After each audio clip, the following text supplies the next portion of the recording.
This story happened a few years ago when I was renting a small apartment just outside the city. It wasn't anything special, but it was cheap, and since I was living alone for the first time, that's all that mattered to me. The building was old, built sometime in the 60s, and had this eerie atmosphere, but I didn't think much of it at first. The first few months were normal. I barely knew my neighbors since most people kept to themselves. But there was this one man I'd see almost every day. He lived across the hall from me in apartment 304. He was maybe in his late 50s, a little hunched over, and always dressed in old, oversized clothes that looked like they belonged to someone else. He never spoke to me, never smiled, just stared. His eyes always seemed distant, like he was watching something I couldn't see. The first time I noticed something off was when I came home late one night. As I was unlocking my door, I glanced down the hall and saw him standing there, halfway in the shadows. He wasn't doing anything, just standing, watching. The hallway light flickered, and for a moment, I swear his face changed, like his mouth stretched wider than it should have. I blinked, and he turned, walking back into his apartment without a sound. Tried to shake it off, but then things got worse. A week later, I started hearing noises at night. Not normal apartment sounds, creaks, or footsteps from neighbors. These were whispers. Faint, muffled voices right outside my door, as if someone was standing there, talking under their breath. At first, I thought it was just someone passing by, but then I noticed the peephole. It was dark, not like the hallway was empty, like someone was standing right in front of it, blocking the light. I held my breath and slowly reached for the doorknob, just to make sure it was locked.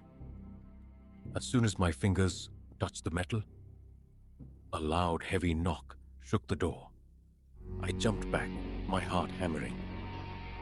I waited, expecting to hear a voice or footsteps walking away. Nothing.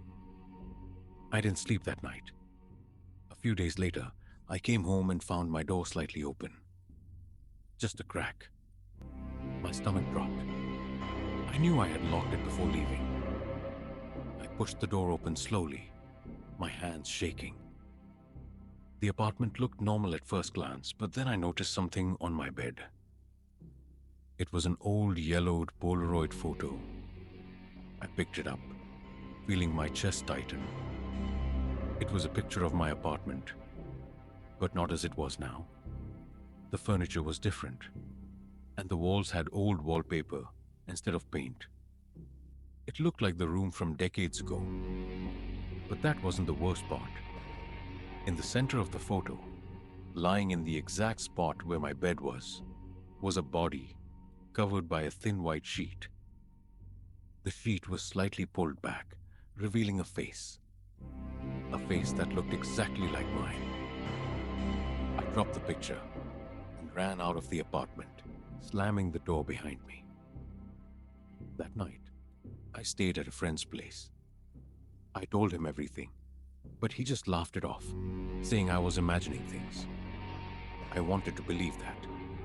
But when I went back the next morning, my apartment door was wide open. I stepped inside cautiously. Everything looked the same, except for one thing. The photo was gone. I packed my bags and moved out that week. I never found out who that man in 304 really was. A few months later, I searched the building's history online and found an old news article. Apartment 304 had been vacant for years. The last tenant, a man in his late 50s, had died inside. No one found him for weeks, but the article had a photo of him. It was the man I had seen, the man who had been watching me. But it didn't end there. A few nights after I moved out, I woke up to my phone buzzing. It was a text from an unknown number. I hesitated but opened it anyway. It was a photo. A photo of me sleeping in my new apartment. I sat up instantly, my heart racing, my hands shaking as I held my phone. I checked my front door. It was locked. I checked the windows, shut tight. But then I heard it. A soft knock. I turned my head slowly toward my closet. The sound wasn't coming from the front door. It was coming from inside the room. I froze. My breath caught in my throat. The knocking continued, steady and deliberate. My hand hovered over my phone, debating whether to call the police or not. But then something made my blood turn cold. A whisper. Let me in. Grabbed my keys and ran out of the apartment as fast as I could. I never went back. I don't know what was in that closet. But sometimes, late at night, I get the feeling that someone is still watching me.